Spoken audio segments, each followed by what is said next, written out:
কোন কোন মালের জাকাত দিতে হয়? ওর কাছে শুধু ২-৩ ভরি স্বর্ণ আছে, আর কোনো টাকা পয়সা নেই, কোনো রৌপ্য নেই, সেও কি জাকাত দিতে হবে? কেউ কেউ জানতে চান যে তার কাছে যে পরিমাণ টাকা ছিল জাকাত ফরজ হয়, কিন্তু বছরের মাঝখানে টাকা কমেছে। আবার যখন জাকাতের হিসাব করেছেন তখন তার টাকা যা ছিল না নতুন করে পকেটে যোগ হয়েছে। এখন সে কত টাকার জাকাত দেবে? কি পরিমাণ সম্পদ থাকলে জাকাত ফরজ হবে? এ প্রসঙ্গে আমরা বলতে চাই যে যিনি মালিকে নিসাব হবেন, অর্থাৎ নিসাব পরিমাণ সম্পদের মালিক হবেন, তার উপরে জাকাত ফরজ হবে। যদি ৭.৫ ভরি স্বর্ণ অথবা 52.৫ ভরি রৌপ্য অথবা তৎসমমূল্যের টাকা অথবা ব্যবসায়ের পুঁজি অথবা ব্যাংকে রক্ষিত বিভিন্ন আমানত কারো ১ বছরের মালিকানায় থাকে, তার উপর জাকাত ফরজ হবে। ৭.৫ ভরি স্বর্ণের মূল্য বর্তমানে ১১ লক্ষ টাকার কম বেশি, অথচ 52.৫ ভরি রৌপ্যের মূল্য মাত্র ১ লাখ টাকার কম বেশি। তো এখানে বিষয়টা ব্যালেন্স হবে কিভাবে? এ বিষয়ে ওলামায়ে কেরামের দৃষ্টিভঙ্গি হলো, যেহেতু স্বর্ণের এখন মূল্য বেড়ে গেল, জাকাত রৌপ্যের মূল্য কমে গেল, সেহেতু কেউ কেউ বলেছেন যে স্বর্ণের দিকে তাকালে ৭.৫ ভরি স্বর্ণের মূল্য ১১ লক্ষ টাকা, এ পরিমাণ টাকা না হলে জাকাত দিতে হবে না। আবার কেউ কেউ বলেছেন যে না, রৌপ্যের দিকে তাকালে যদি কারো কাছে ১ লাখ টাকার মতো থাকে ১ বছর, তাহলে সে জাকাত দিতে হবে। হ্যাঁ, হয়তো এক সময় স্বর্ণ এবং রৌপ্যের মূল্য সমান ছিল, কিন্তু রৌপ্যের ব্যবহার কমতে কমতে তার মূল্য হ্রাস পেয়েছে, কমে গেছে। এখন বিশাল ব্যবধান তৈরি হয়েছে। তাই এই বিষয়টা নিয়ে একটু জটিলতা অনেকের মাঝে তৈরি হয়। এ বিষয়ে আমরা যা পরামর্শ দিতে চাই সেটা হচ্ছে, যাদের সামর্থ্য আছে, যাদের পক্ষে রৌপ্যের দিকে তাকিয়ে জাকাত দেয়া সম্ভব, আমরা তাদেরকে জাকাত দিতেই বলবো। কারণ জাকাত দেয়ার মাঝে কল্যাণ। আপনার কাছে যদি ১ লক্ষ টাকা থাকে ১ বছর, এতে প্রমাণিত হয় আপনি দরিদ্র নন, কারণ আপনার কাছে ১ লাখ টাকা জমাই আছে ১ বছর। তা আপনি যদি এখান থেকে ২৫০০ টাকা জাকাত দেন, তাহলে আপনি সওয়াব পেলেন, উপকৃত হলেন সওয়াব পেয়ে। আর যে গরিব, যার টাকাই নাই, অসহায়, দিনে এনে দিনে খায়, অথবা যার বস্ত্রের অভাব, অন্নের অভাব, চিকিৎসার টাকার অভাব, সে ২৫০০ টাকা পেয়ে উপকৃত হল। আপনার মাসিক ইনকাম যদি ১০-১৫ হাজার টাকা থাকে, এর উপরে ১ লাখ টাকা ১ বছর থাকে, এখান থেকে ২৫০০ টাকা দিলে আপনার কমবে না, মাসিক ইনকাম তো আছে। তবে হ্যাঁ, এমন কিছু আল্লাহর বান্দাবান্দি আছেন যারা এই ১ লাখ টাকা বা ২ লাখ টাকাই অনেক কষ্ট করে জমাইছে। এখন তাদের এখানে ২৫০০ টাকা জাকাত দেওয়াটা কঠিন, কারণ তাদের আর কোনো টাকাই নেই, মাসিক কোনো ইনকাম নাই। এটা তালাকপ্রাপ্তা নারী স্বামী থেকে মহারানা পেয়েছে ২ লাখ টাকা, ৩ লাখ টাকা, ১ লাখ টাকা। অথবা একজন গরিব মানুষ, রিক্সাওয়ালা, সেই প্রতিদিন ১০০-২০০ করে জমাইছে, জমাতে জমাতে তার কাছে জমা হয়েছে ১-২ লাখ টাকা। এখন সেও যদি এখান থেকে ২৫০০ টাকা জাকাত দিতে হয়, ওই রিক্সাওয়ালা, ওই গরিব মানুষটা, তালাকপ্রাপ্তা নারীটা, অথবা স্বামী মারা গেছে, সম্পত্তি নাই, অল্প কিছু রেখে গেছে, সেখান থেকে জমাইয়া জায়গা জমিন বিক্রি করে ১-২ লাখ ৩ লাখ টাকা জমাইছে। এখন সেও জাকাত দেবে, সে তো জাকাত খাওয়ার মতো অবস্থায় আছে, তার জন্য মাসালা। এখানে এই জাতীয় লোকদের জন্য, অভাবীদের জন্য স্বর্ণের নেশাবের দিকে তাকানোর সুযোগ আছে, যেহেতু ৭.৫ ভরি স্বর্ণের কথা তো হাদিসে আছে। তো এই জাতীয় লোকেরা যদি ৭.৫ ভরি স্বর্ণের নেশাবের দিকে তাকিয়ে বলেন যে না, আমি ২ লাখ টাকার জাকাত দেব না, আশা করা যায় গুনাহ হবে না, কারণ সে তো স্বর্ণের নেশাবের দিকে তাকানোর সুযোগ তার আছে।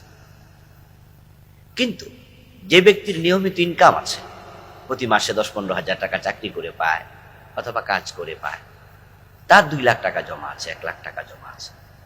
সেও বলল আমি স্বর্ণের দিকে তাকাবো, 11 লাখ টাকা না হলে জাকাত দেব না। তাহলে সে তো নিজেকে ঠকালো, সওয়াব থেকে বঞ্চিত করলো, এবং গরিবকে ঠকালো, জাকাত দিল না। এই জন্য আমরা বলবো যে স্বর্ণ এবং রৌপ্য দুটির নেশাব যেহেতু আলাদা, তাই দুই দিকে রেয়ায়াত করার সুযোগ কিন্তু আছে।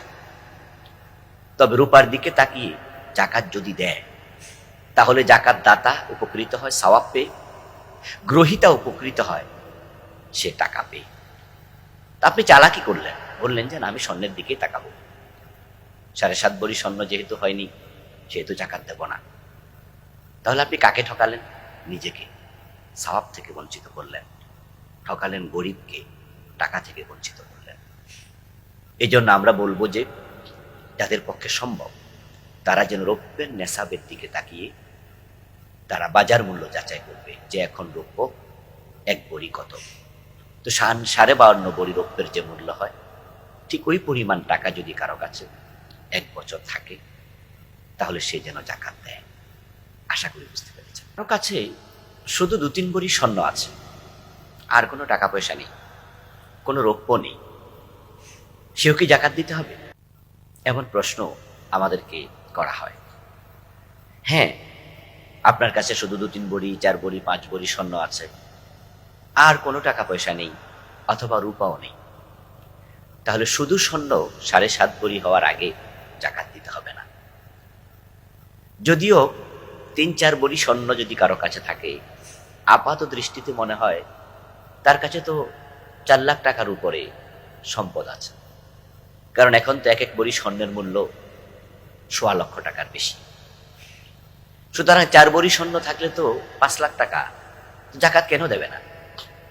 কারণ জাকাত ফরজ হওয়ার জন্য নিসাব পরিমাণ সম্পদ থাকতে হয়। নিসাব হলো 7.5 ভরি স্বর্ণ অথবা 52.5 ভরি রৌপ্য অথবা তার সমমূল্যের টাকা।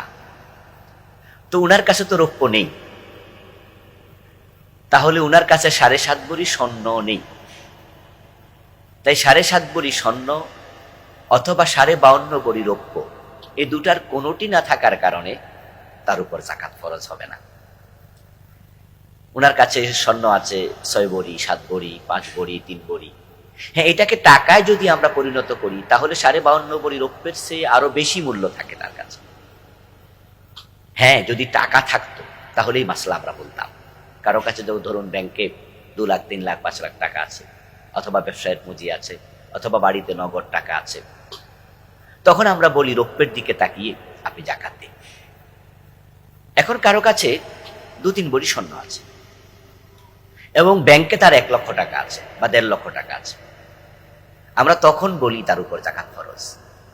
কারণ এই 1.5 লক্ষ টাকা বা 1 লক্ষ টাকা, এটার দিকে তাকালে 52.5 ভরি রৌপ্যের মূল্য কিন্তু হয়ে যায়। এই টাকাটা আলাদা থাকার কারণে 52.5 ভরি রৌপ্যের সাথে আমরা কনভার্ট করলাম।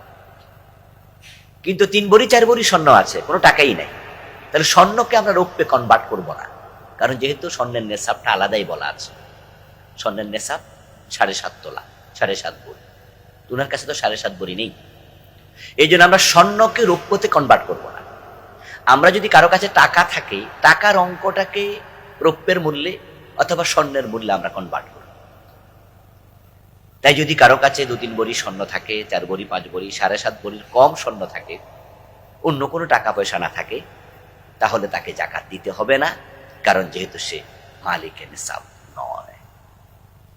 কিন্তু এর সাথে টাকা থাকলে অথবা রৌপ্য আছে, কারো কাছে ধরেন 3 ভরি স্বর্ণ আছে বা 4 ভরি স্বর্ণ আছে, রৌপ্য আছে তার কাছে 52 ভরি, 52.5 ভরি, অথবা তার কাছে 60 ভরি রৌপ্য আছে, তাহলে এক সাইডে তার উপর জাকাত ফরজ হয়ে গেলে অন্য সাইডগুলো ইনক্লুড হয়ে যাবে। আশা করছি বুঝতে পেরেছেন। কেউ কেউ জানতে চান যে তার কাছে যে পরিমাণ টাকা ছিল জাকাত ফরজ হয়, কিন্তু বছরের মাঝখানে টাকা কমেছে, আবার যখন জাকাতের হিসাব করেছেন তখন তার টাকা যা ছিল না নতুন করে পকেটে যোগ হয়েছে, এখন সে কত টাকার জাকাত দেবে? জি, ঠিক যেদিন জাকাত আদায় করবেন সেদিন আপনি যত টাকার মালিক তত টাকার জাকাত দেবেন। ধরুন আপনার কাছে 1 বছর টাকা ব্যাংকে ছিল 2 লাখ, তো 2 লাখ টাকা যদি কারো ব্যাংকে থাকে 52.5 ভরি রৌপ্যের দিকে তাকালে আমরা বুঝি জাকাত ফরজ। কিন্তু হঠাৎ করে 2 মাস পরে 5 লাখ টাকা হয়ে গেছে, কিন্তু তার 4-5 মাস পরে সেটা কমে আবার 3 লাখে চলে আসছে। আবার যেদিন জাকাতের হিসাব করেছেন সেদিন তার অ্যাকাউন্টে 10 লাখ টাকা ছিল, নতুন করে যোগ হয়েছিল গত 15 দিন আগে। এখন সে কত টাকার জাকাত দেবে? এই যে মাঝখানে কমেছে, এরপর আবার বেড়েছে, শুরুতে কম ছিল, শেষ দিকে এসে সেটা অনেক মোটা হয়ে গেছে। অথবা 5 লাখ টাকা শুরুতে ছিল, এটা 8-9 মাস ছিল, কিন্তু জাকাত যেদিন দেবেন সেদিন সেটা 3.5 লাখ টাকা, এর আগে খরচ হয়ে গেছে। এই জাতীয় কমা এবং বাড়ার মাঝে জাকাত দেওয়ার নিয়ম হলো ঠিক হিসাবের দিন যাহা জাকাত দেবেন তাহা। যেদিন আপনি জাকাতের হিসাব করবেন, আপনার মানি ব্যাগে যদি সেখানে 10 টাকা থাকে, ওটা সহ আপনার সম্পদে হিসাব হবে। আপনি সেদিন হিসাব করবেন যে আপনি মোট কত টাকার মালিক। যদি কেউ পাওনা থাকে মাইনাস করে দেবেন, যদি আপনি কারো কাছে পাওনা হন যোগ করে নেবেন। টোটাল সম্পদ আপনার কত আছে জাকাত যোগ্য, সেটা হিসাবের দিন যা হবে টোটাল অঙ্কটার হিসাব করে জাকাত দেবেন। পিছনে কমেছে বেড়েছে, এই কমা এবং বাড়া এটা ধর্তব্য নয়। আশা করি বুঝতে পেরেছেন যে হিসাবের দিন যা থাকবে ঠিক তা হিসাব করে 2.5%, অর্থাৎ প্রতি লাখে 2,500 টাকা জাকাত দেবেন। কোন কোন মালের জাকাত দিতে হয়? হ্যাঁ, এই বিষয়টা জানা খুবই জরুরি।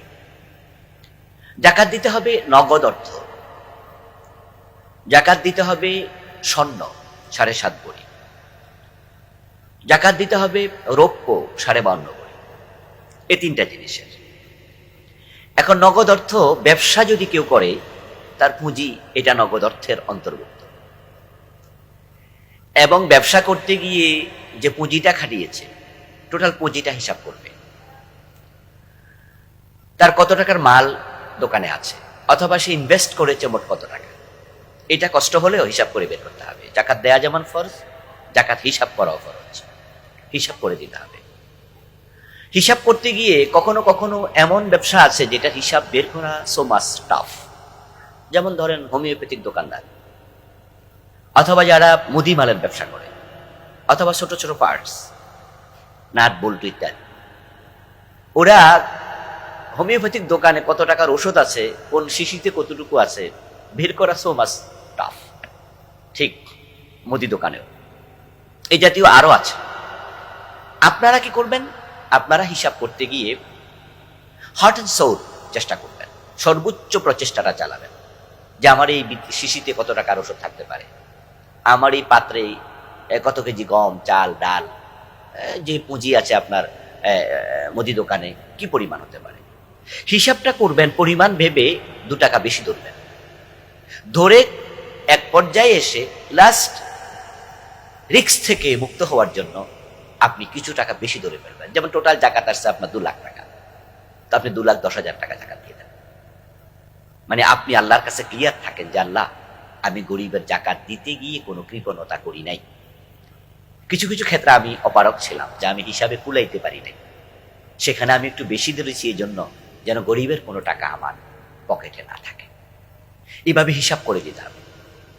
হিসাব করে 2.5% বের করে তারপরে জাকাত দিতে হবে। এমনও সম্পদ আছে যেটা আপনার ব্যবসায় কাজে লাগছে, কিন্তু এটা সরাসরি ব্যবসায়ের সম্পদ নয়, এটার মাধ্যমে আপনি ব্যবসা করেন, তাহলে ওই সম্পদটাকে পুঁজি হিসাবে ধরা হবে না। যেমন ধরুন আপনি বইয়ের ব্যবসা করেন, তো আপনি বই বিক্রি করেন, বই কিনেন, কিন্তু বই দোকানে রাখার জন্য আলমারি কিনেছেন, এই আলমারিটা আপনার পুঁজির অংশ না, কারণ আপনি তো আলমারি ব্যবসায়ী না। তাই আপনি বই কেনা বেচায় যে পুঁজিটা আছে চলমান, এটার হিসাব করলে চলবে, ওই আলমারির হিসাব করা লাগবে না। যেমন ধরুন আপনি বাস আছে, আপনার রাস্তায় বাস আছে, সিএনজি আছে, আপনি কিন্তু বাস ব্যবসায়ী না, আপনি বাস দিয়ে টাকা উৎপাদন করেন, এটা আপনার ইনকামের সোর্স। তো বাস হিসাব করে তার পুঁজির উপরে জাকাত দিতে হবে না। জাকাত দিতে হবে বাস দিয়ে ইনকাম করে আপনি যদি সেখানে টাকা জমাইতে পারেন সেটা। যারা বাস কিনে বাস বিক্রি করে, সিএনজি কিনে সিএনজি বিক্রি করে, প্রাইভেট কার কিনে প্রাইভেট কার বিক্রি করে, যাতে শোরুম আছে, তারা আবার এই বাসের টোটাল তার পুঁজির উপরে হিসাব করে জাকাত দেবে। কিন্তু আপনি তো বাস বিক্রেতা না, আপনার দুটা বাস রাস্তায় আছে, এই জন্য বাস আপনার ব্যবসা করার মাধ্যম, এটা আপনার ব্যবসায়ের পুঁজি নয়।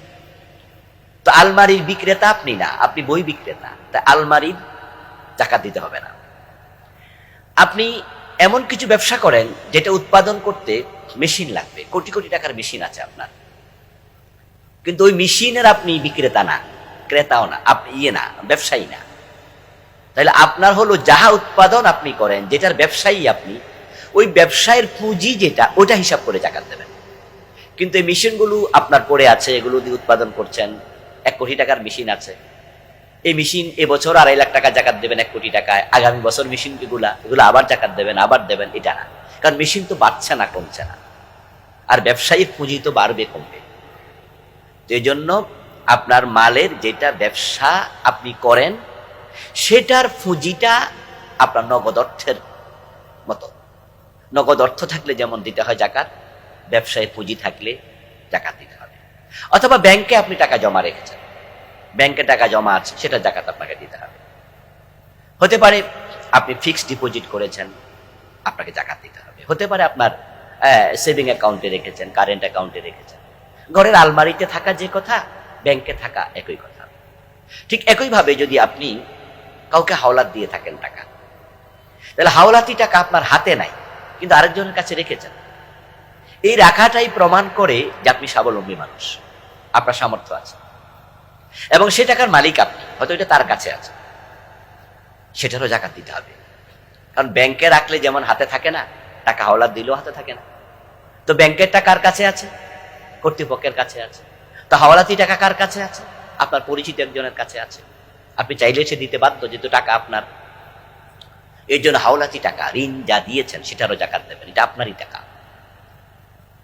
আপনি বলবেন যে এটা আমার মালিকানায় নাই, তো মালিকানা তো ব্যাংকেরটাও নাই, ব্যাংকেরটাও তো হাতে নাই, কিন্তু আপনি তো মালিক, আপনি চাইলে ব্যাংকওয়ালা দেবে। তো হাওলাতি টাকা আপনিই মালিক, চাইলে সে বেটা ফিরে দেবে।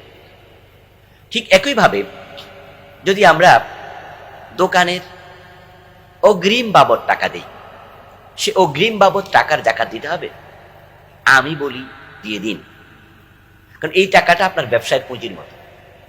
আপনি যে দোকানটা ভাড়া নিচ্ছেন, তো সেই দোকানে আপনি মালামাল রেখে বিক্রি করছেন, ধরেন আপনার এখানে 2 লাখ টাকা পুঁজি আছে, তো আপনি জাকাত দিচ্ছেন। তো যে 50,000 টাকা যে অগ্রিম দিচ্ছেন, এটা তো এই ব্যবসার কারণে দিয়েছেন।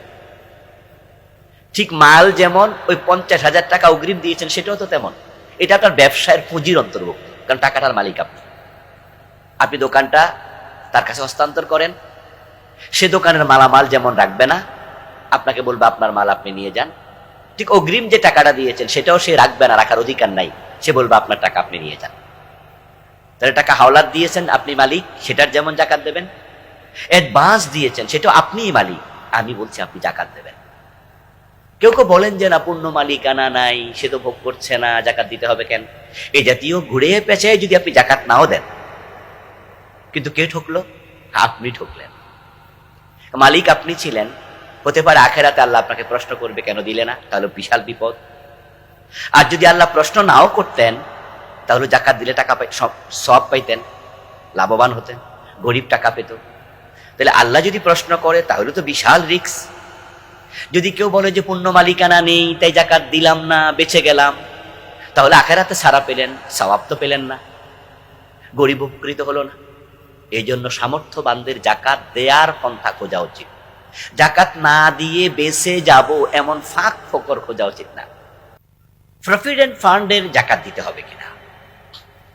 হ্যাঁ, প্রভিডেন্ট ফান্ড এর মাঝে ভেরিয়েশন আছে, বৈচিত্র্য আছে। সকলের পিএফ একরকম নয়। কিছু কিছু প্রভিডেন্ট ফান্ড আছে যেগুলো চাইলে দিয়ে দেয়, যেমন আপনার বিভিন্ন অফিসে, বেসরকারি অফিসে পিএফ হয়, আধা সরকারি অফিসে পিএফ হয়, আমরা যারা এমপিওভুক্ত চাকরি করি আমাদের মাদ্রাসাতে, স্কুলে, কলেজেও পিএফ হয়।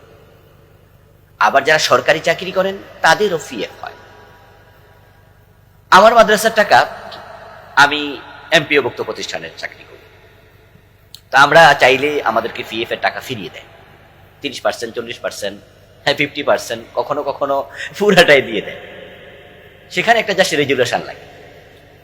আবার কিছু কিছু প্রতিষ্ঠান আছে যেখানে রেজুলেশনও লাগে না, প্রিন্সিপাল বলে দেয়, ব্যাংক দিয়ে দেয়। এই জাতীয় ক্ষেত্রে আমরা বলবো যে যাদের পিএফ এর টাকা নিজের কাছে আছে, মনে হয় যেন আমার অধীনে আছে, আমি চাইলে পেয়ে যাব, তাদের পিএফটা ঠিক সরকারি চাকরিজীবীদের পিএফ এর মতো নয়। সরকারি চাকরিজীবীরা চাকরি ছাড়ার আগে চাইলেও পিএফ নিতে পারেন না। যেমন আমরা যারা এমপিওভুক্ত প্রতিষ্ঠানে আছি, আমরা যখন এক মাদ্রাসায় চাকরি ছেড়ে আরেক মাদ্রাসায় চলে যাই, তখন এই মাদ্রাসার কর্তৃপক্ষ পিএফ এর টাকা সবটা আমাকে দিয়ে দেয়, এবার আমি খরচ করে ফেলতে পারি। তাহলে আমার পিএফটা কিন্তু সরকারি চাকরিজীবীর মতো না, তারা ট্রান্সফার হয় কিন্তু পিএফ এর টাকা পাবে না, চাকরি শেষ তখন পাবে।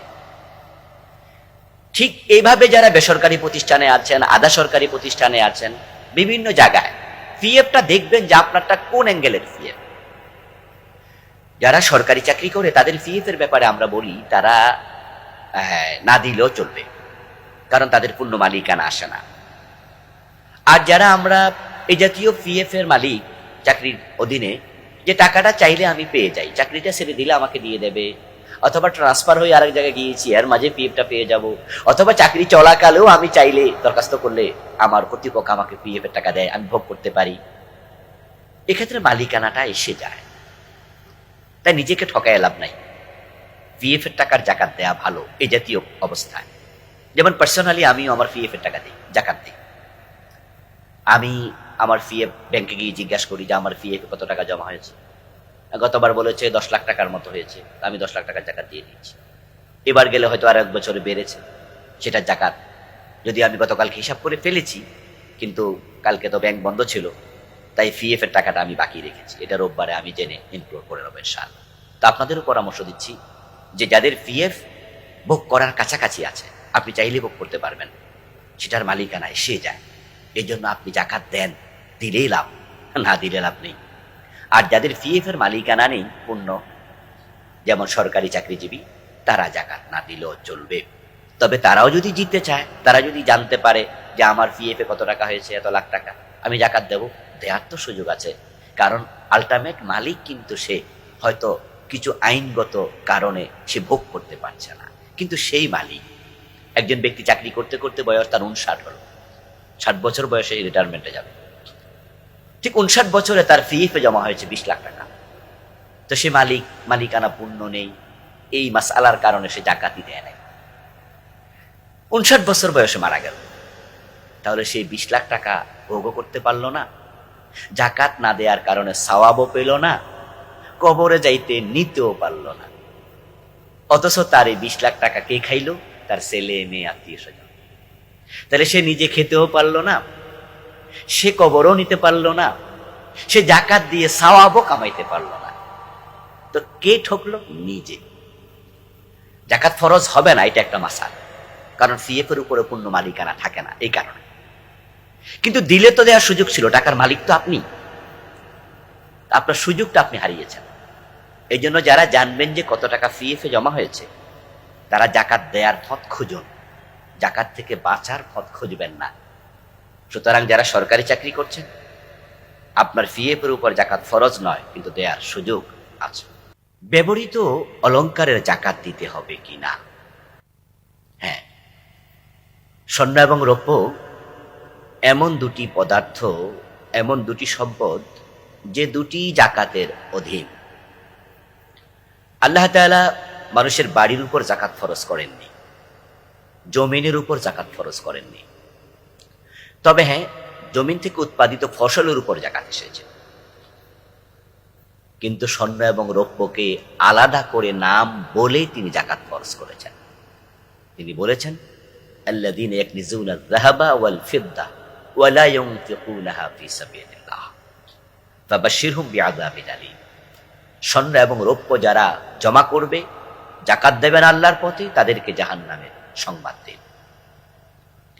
তো স্বর্ণ এবং রৌপ্য অলংকার হিসাবে ব্যবহার হয়, সুতরাং স্বর্ণ এবং রৌপ্যের জাকাত দিতে হবে, সেটা যদি ব্যবহৃত অলংকার হয়। তবে সেটা নেশাব পরিমাণ হওয়া আবশ্যক, আর নেশাব হচ্ছে 7.5 ভরি স্বর্ণ অথবা 52.5 ভরি রৌপ্য। কোন আলিম বলেছেন সেটা যদি ব্যবহৃত অলংকার হয় জাকাত দিতে হবে না।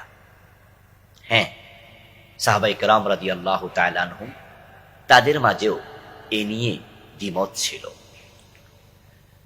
আসলাফ আলেমদের মাঝে হযরত ওমর, ইবনে আমর, ইবনে মাসউদ, ইবনে আব্বাস রাদিয়াল্লাহু তাআলা আনহুম, ইমাম জুহরি, সুফিয়ান আস-সাউরি, ইমাম আবু হানিফা রাহিমাহুমুল্লাহ সহ একদল আলিম বলেছেন ব্যবহৃত স্বর্ণের জাকাত দিতে হবে, রৌপ্যের জাকাত দিতে হবে,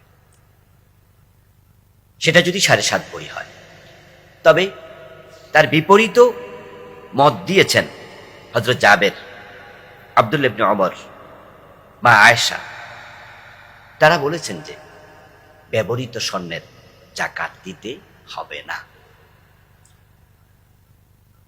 যেহেতু অতীতের বড় বড় পণ্ডিতদের মাঝে, সাহাবায়ে কেরামের মাঝেও এ নিয়ে দ্বিমত ছিল, তাই ভিন্ন ভিন্ন ফতোয়া আছে। এ বিষয়ে আমার যে অবজারভেশন, আমার যে বুঝ, দুই পক্ষের আলেম তাদের দলিল আদিল্লাগুলো পর্যালোচনা করে সেটা আমি আপনাদের জানাচ্ছি।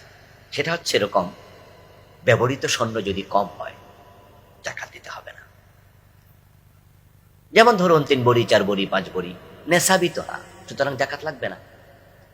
কিন্তু ব্যবহৃত স্বর্ণ যদি অনেক বেশি হয়, সেটা 10 ভরি, 12 ভরি, 15 ভরি, তবে জাকাত দিন। রাসূলুল্লাহ সাল্লাল্লাহু আলাইহি সাল্লামের কাছে একজন মহিলা এসেছে, তার সাথে তার কন্যা সন্তান ছিল। ওয়াফি ইয়াদিবনাতিহা মাসাকাতান ওয়ালিজাতান মিন যাহাবি। ওই মহিলার কন্যার হাতে শক্ত 2টা বালা ছিল, চুড়ি ছিল, এবং সেটা মোটা ছিল। ফাকাল লাহা রাসূলুল্লাহ সাল্লাল্লাহু আলাইহি ওয়াসাল্লাম আতুতিনা যাকাত হাদা। নবীজি সাল্লাল্লাহু আলাইহি ওয়াসাল্লাম তখন প্রশ্ন করলেন, তুমি কি এগুলো যাকাত দাও? তখন তিনি জবাব দিলেন, না, আমি যাকাত দেই না। তখন নবীজি সাল্লাল্লাহু আলাইহি ওয়াসাল্লাম বললেন, তুমি কি পছন্দ করো কিয়ামতের দিন তোমার এই চুড়ি, তোমার এই বালার জায়গায় আল্লাহ জাহান্নামে 2টি চুড়ি পরিয়ে দেবে? তারপর এই মহিলা তার হাতের বালা 2টি খুললেন এবং রাসূলুল্লাহ সাল্লাল্লাহু আলাইহি ওয়াসাল্লামের কাছে দিয়ে বললেন, ইয়া রাসূলুল্লাহ, এই 2টি আমি আল্লাহ এবং রাসূলের জন্য দিয়ে দিলাম। আবু দাউদ, হাদিস নাম্বার 1563, হাদিসের মান হাসান। এই হাদিস দিয়ে সুস্পষ্টভাবেই প্রমাণিত যে তার ব্যবহৃত অলংকার ছিল। হতে পারে প্রিয় নবীজি তার আরো সম্পদ আছে এটা জানতেন, অর্থাৎ তাকে তো রাসূল চিনেন, এই জন্যই প্রশ্ন করেছেন। তাহলে ব্যবহৃত স্বর্ণের প্রশ্নে আমরা সুস্পষ্টভাবে হাদিসটি পেলাম, হাদিসটির মান হাসান। মা আয়েশা রাদিয়াল্লাহু তাআলা আনহা,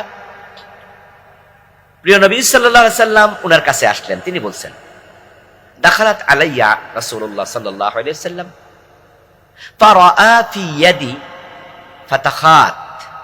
রাসূল আমার হাতে দেখলেন মিন ওয়ারাক, রূপার বানানো কিছু চুড়ি। ফাকালা মা হাযা ইয়া আয়েশা। রাসূল বলল, ও আয়েশা, এগুলো আবার কোত্থেকে আসলো? ফাকুলতু সানাতুহুন্না আতাযায়্যানু লাকা ইয়া রাসূলুল্লাহ। আমি বললাম যে, হে রাসূল, আপনার কাছে সেজে গুজে নিজেকে সুন্দরভাবে উপস্থাপন করার জন্য এগুলো আমি বানিয়েছি। ফাকালা আতুওয়াদ্দিনা যাকাতাহুন্না? কুলতু লা। রাসূল বললেন, তুমি যে রূপের চুড়ি বানিয়েছো তুমি কি যাকাত দাও? আমি বলেছি না। কালা হুয়া হাসবুকা মিনান নার। নবীজি বলেন, তাহলে এই যাকাত না দেয়া জাহান্নামী হওয়ার জন্য যথেষ্ট। মা আয়েশার হাতেই তো চুড়িগুলো ছিল। আবু দাউদ, হাদিস নাম্বার 1565, হাদিসের মান সহিহ। তাহলে আল্লাহর হাবিব তো ব্যবহৃত অলংকারের যাকাত দিতে বললেন। এভাবে আরো অনেকগুলো হাদিস আছে। এই জন্য আমরা বলবো, ব্যবহৃত অলংকার যদি নেশাব পরিমাণ হয়ে যায় জাকাত দিন। কেউ কেউ বলেন দিতে হবে না, যেটা আমি বলেছি যে হযরত ইবনে ওমর বলছেন লা যাকাতা ফিল হুলি, হযরত জাবের থেকে বর্ণিত হাদিস রয়েছে লা যাকাতা ফিল হুলি, ব্যবহৃত অলংকারে যাকাত লাগবে না। মা আয়েশা থেকে বর্ণিত অন্য হাদিসও আছে। মা আয়েশা বলেন ইন্নাহা কানাত তুহাল্লা বানাতি উখতিহা আইতামান ফি হুজরিহা ফালা তাখরুজু মিনহু যাকাত। মা আয়েশা থেকে রওয়ায়াত করেছেন অন্য কেউ যে মা আয়েশার অধীনে কয়েকজন ইয়াতিম মেয়ে ছিল, যাদের সম্পদ ছিল, তাদের হলি ছিল, কিন্তু তাদের সেই হলি থেকে, অলংকার থেকে তিনি যাকাত দিতেন না। হযরত নাফে থেকে বর্ণিত আছে আব্দুল্লাহ ইবনে ওমর রাদিয়াল্লাহু তাআলা আনহু উনার কন্যা সন্তানদের ব্যবহৃত অলংকারের যাকাত দিতেন না। এদিকে তাকিয়ে কেউ কেউ বলেন যে দিতে হবে না। আমার অবজারভেশন হচ্ছে অর্থাৎ তাদের উপর হয়তো ওই পরিমাণ ছিল না যে পরিমাণে যাকাত ফরজ হয়। 7.5 ভরির কম ছিল, 52.5 ভরির কম ছিল। কারো কাছে ব্যবহৃত স্বর্ণ আছে 30 ভরি। আপনি অবাক হতে পারেন যে এত ভরি ব্যবহৃত স্বর্ণ থাকে। হ্যাঁ থাকে, বাংলাদেশে থাকে না, সৌদি আরবে থাকে। একটা নেকলেসও আছে 10 ভরি ওজনের। আপনারা যারা উমরায় হজে গিয়েছেন তারা সেখানে দেখেছেন, আর যারা জেদ্দায় স্বর্ণ দোকানে ঢুকেছেন তারা তো দেখেছেন, মালয়েশিয়া ঢুকেছেন সেখানে দেখেছেন যে একটা নেকলেস 20 ভরিও আছে। একটা নেকলেস কি বড়, 20 ভরি 25 ভরি ওজনের নেকলেস আছে। তো এমন শৌখিন পরিবার, এমন পয়সাওয়ালা যে এই নেকলেসটা বছরে 2 বার পরে, 3 বার পরে, যেটা 10 ভরি 15 ভরি ওজনের। তার কানের স্বর্ণ, তার নেকলেস, তার চেইন, তার হাতের বালা, এখান থেকে শুরু করে এ পর্যন্ত স্বর্ণ পরে। এক এক হাতে ধরে 7 ভরি 8 ভরি স্বর্ণ, 2 হাতে 14 ভরি।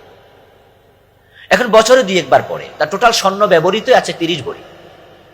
এখন ব্যবহৃত স্বর্ণের যাকাত লাগে না। এই হাদিসের দিকে তাকিয়ে আপনি বলবেন যে 30 ভরি স্বর্ণের যাকাত দেবে না। আচ্ছা 30 ভরি স্বর্ণ ব্যবহৃত, এটা কি হলো যাকাত দিতে হবে না? তো যাকাত ফরজ হবে কার উপরে? আর শৌখিন লোকেরা তাদের 30 ভরি স্বর্ণ রেখে দেবে, আর গরিব লোকেরা যাকাত পাবে না, না খেয়ে মরবে। ইসলাম কি এই জন্য যাকাত ফরজ করেছিল? মোটেও না। আপনার শৌখিনতা ইসলাম আপনাকে কতটুকুই দেবে যতটুকু যাকাতের পরে থাকে। এজন্য আমরা বলবো, যদি কারো ব্যবহৃত স্বর্ণ 7.5 ভরির উপরে হয় তাহলে বুঝতে হবে সে যথেষ্ট স্বাবলম্বী, যথেষ্ট সলভ্যান্ট। 7.5 ভরির বেশি স্বর্ণ তার আছে, সে মাঝে মাঝে ব্যবহার করে, অবশ্যই যাকাত দেওয়া উচিত। আর যদি সেটা এমনিতেই কিনে রেখে দিয়েছেন তাহলে তো যাকাত দিতে হবে, তা নিয়ে আলেমদের মাঝে কোনো দ্বিমত নেই। আশা করি বুঝতে পেরেছেন। আপন ভাই বোনকে এবং আপন আত্মীয় স্বজনকে যাকাত দেওয়া যাবে কিনা? হ্যাঁ, বরং আত্মীয়রাই যাকাত পাওয়ার সবচেয়ে বেশি হকদার। আপন ভাই বোন যদি আপনার অধীনস্থ না হয়, তাদেরকে পরিপালন করতে যদি আপনি বাধ্য না হন, তাহলে আপনি তাদেরকে যাকাত দিতে পারবেন। আপন চাচা, আপন ফুপু, খালা, মামা, অর্থাৎ আত্মীয় স্বজন, তাদেরকে যাকাত দিলে সওয়াব হবে দ্বিগুণ। একটা হলো আত্মীয়তার সম্পর্ক রক্ষার কারণে, আর একটা হলো যাকাতের কারণে। বরং যাকাত দেয়া, সাদাকা দেয়ার ক্ষেত্রে আত্মীয় স্বজনকে প্রাধান্য দেওয়া উচিত, তাদের থেকে শুরু করা উচিত। তবে হ্যাঁ, তারা অত্যন্ত আপনজন হওয়ার কারণে এটা যাকাতের টাকা, এটা সাদাকার টাকা, এগুলো না বলা উচিত। যাকাত প্রদান করার জন্য আপনাকে এটা বলা জরুরি নয় যে গ্রহীতাকে যেটা যাকাতের টাকা, বরং যাকাত দেওয়ার জন্য আপনি মনে মনে যে প্ল্যান করেছেন, নিয়ত করেছেন, যাকাত আদায় হওয়ার জন্য এটা যথেষ্ট। আপনার অতটুকু নিয়ত এনাফ, এটা বলতে হবে না। উল্লেখ্য যে যদি কারো কাছে টাকা পানা থাকেন আর সে টাকা না দেয়, আপনি যাকাত হিসাবে এটা কেটে দেবেন, বলবেন যে তোমার কাছে যে 10,000 টাকা পেতাম এটাই যাকাত, এটা জায়েজ নেই। কারণ যাকাত প্রদান আপনি যখন করলেন তখন আপনার নিয়তটা আবশ্যক ছিল, কিন্তু আপনি টাকা হাওলাত দিয়েছিলেন, তখন কি যাকাতের চিন্তা ছিল? ছিল না। তো যাকাতের চিন্তা ছিল না যখন দিয়েছেন, এখন মাঝখানে এসে আপনি নিয়ত পরিবর্তন করবেন, এর সুযোগ নেই। তাহলে কি করা যাবে? তাহলে একটা হিলা, একটি কৌশল অবলম্বন করা যাবে। সেটা হচ্ছে, যার কাছে আপনি টাকা পাবেন, 10,000 টাকা পানা আছে, সে দিতে পারে না, অথচ গরিব, আপনি যাকাতও দেন। আপনি তাকে বলুন যে আমি তোমাকে কিছু টাকা দিচ্ছি, জাকাত ঠিক বলা জরুরি নয়। আপনি বললেন যে তোমাকে আমি কিছু টাকা দিচ্ছি, আর মনে মনে ভাবলেন জাকাত দিচ্ছি। এটা বলে তাকে 10,000 টাকা দিলেন, যে ধরো তোমাকে আমি 10,000 টাকা দিলাম, আর মনে মনে এরাদার কারণে জাকাত আদায় হয়ে গেল। 2 মিনিট পরে, 1 মিনিট পরে আপনি বললেন যে তোমার কাছে তো আমি 10,000 টাকা পানা আছি নাকি? সে বললো যে হ্যাঁ, তো আমার টাকাটা দাও। এবার সে যদি আপনাকে ওই 10,000 টাকা ফিরিয়ে দেয়, তাহলে পাওনা টাকাও পেলেন, জাকাতও আদায় হলো। কিন্তু মাঝখানে এসে নিয়ত পরিবর্তন করে পুরাতন পাওনা টাকাকে কেটে জাকাত হিসাবে দেয়া কোনো সুযোগ নেই। জাকাত না দিলে কি পরিমাণ গুনাহ হয় এটা জানা দরকার। জাকাত না দেয়া চরম অপরাধ। জাকাত ইসলামের তৃতীয় স্তম্ভ। ইসলামের খুঁটি 5টা, তার মাঝে জাকাত হলো 3 নাম্বার। যদিও বাংলাদেশে জাকাতকে আমরা ধাক্কাইয়া 5 নম্বরে নিয়েছি। জিজ্ঞাসা করলে আমরা বলি ইসলামের ফরজ খুঁটি 5টি: ঈমান, নামাজ, রোজা, হজ, জাকাত। জাকাতকে 5 নম্বরে নিয়েছি। কে নিয়েছে ধাক্কাইয়া জানি না, হয়তো বলার সুবিধার্থে বলে, সেটাও হতে পারে। কিন্তু ইসলামে জাকাত হচ্ছে তৃতীয় স্তম্ভ। যত জায়গায় কোরআন মাজিদে সালাতের কথা এসেছে, অধিকাংশ জায়গায় সাথে সাথে জাকাতের কথা এসেছে। সালাত এবং জাকাত, নামাজ এবং জাকাত সহোদরের মতো, টুইন বেবির মতো, যমজ শিশুর মতো একসাথে। ইউকিমুনাস সালাহ ওয়া ইউতুনাস যাকাত, আকামুস সালাহ ওয়া আতাউজ যাকাত, আকিমুস সালাহ ওয়া আতুজ যাকাত। কোরআনে এইভাবে আল্লাহ তাআলা দুটাকে একসাথে বলেছেন। জাকাত হচ্ছে ইসলামকে এস্টাবলিশড করা, মাথা উঁচু করে দাঁড়িয়ে দেওয়ার অন্যতম একটি স্তম্ভ। আঙ্গুলের মতো 5টা আঙ্গুল, মাঝেরটা মাথা উঁচু করে দাঁড়িয়ে আছে। এটা সবার উপরে মাথা উঁচু করে দাঁড়িয়ে আছে। তাবু খাটাবেন, চারপাশে 4টা খুঁটি দেবেন, মাঝখানে খুঁটি দেবেন না, তাবুটা মুখ থুবড়ে পড়ে থাকবে। এটাকে সুন্দর করে মাথা উঁচু করে দাঁড়িয়েছে বলা যাবে না, তাবুটা সেট হয়েছে বলা যাবে না। 4 খুঁটি থাকার পরেও সে মাথা নিচু করে থাকবে। যেই সমাজে জাকাত এস্টাবলিশড নেই, সে মুসলিম সমাজের মুসলমানরা মাথা উঁচু করে দাঁড়াতে পারে না। জাকাত হচ্ছে ব্লাডের মতো। দেহের সবগুলো অঙ্গ ঠিকঠাক আছে, কিন্তু ব্লাড সার্কুলেশন নাই, ও দেহটা অচল হয়ে যায়। ঠিক যেই ইসলামী রাষ্ট্রে, যে মুসলিম রাষ্ট্রে জাকাত এস্টাবলিশ থাকবে না, সেখানকার মুসলিমরা মাথা উঁচু করে দাঁড়াতে পারবে না। জাকাত এমন একটি চমৎকার বিধান, যেটার মাধ্যমে ধনী গরিবের ব্যবধানটাই থাকবে না। যখন ধনীরা জাকাত দেবে গরিবদেরকে, আলটিমেটলি ওই সমাজে দারিদ্রতার অবসান হবেই। আল্লাহ তাআলা কোরআন মাজিদে বলছেন, কাই লা ইয়াকুনা দুলাতাম বাইনাল আগনিয়াই মিনকুম। জাকাত এই জন্য ফরজ করা হয়েছে যেন সম্পদ তোমাদের ধনীদের মাঝেই পুঞ্জীভূত না থাকে, কুক্ষিগত না থাকে। কেউ 10 তলায়, কেউ গাছতলায়, এটা ইসলাম পছন্দ করে না। এই জন্য ওয়াফি আমওয়ালিহিম হাক্কুল লিসাইলি ওয়াল মাহরুম। আল্লাহ তাআলা জাকাত ফরজ করেছেন। তিনি বলেছেন যে তোমাদের সম্পদে গরিবের হক আছে, তুমি জাকাত দেও, এটা দিতেই হবে। জাকাতের সাথে অন্ন, বস্ত্র, বাসস্থান, শিক্ষা, চিকিৎসা সবগুলো জড়িত। জাকাত দেবেন, সমাজের অসহায় মানুষ অসহায় থাকবে না। হযরত ওমর রাদিয়াল্লাহু তাআলা আনহুর সময় অর্ধ পৃথিবীতে জাকাত খাওয়ার মতো লোক খুঁজে পাওয়া যায় না। কেউ কেউ ওমর ইবনে আব্দুল আজিজের কথাও বলেছেন যে উনার সময়কার ঘটনা। জাকাত বিভাগের কর্মচারী জাকাতের টাকা কাঁধে নিয়ে হাঁটতো, জাকাত খাওয়ার মতো লোক খুঁজে পায়নি। দারিদ্র্যের অবসান ঘটেছে। এই জাকাত ফরজ, এটা শখের বিষয় না, গরিবের প্রতি করুণা না। নবীজি সাল্লাল্লাহু আলাইহি সাল্লাম বলেছেন, যাতাইতা যাকাতা মালিক ফাকাদ কাযাইতা মা আলাইক।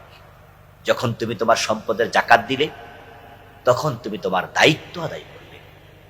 এটা গরিবের হক, তাদের প্রতি তোমার করুণা নয়।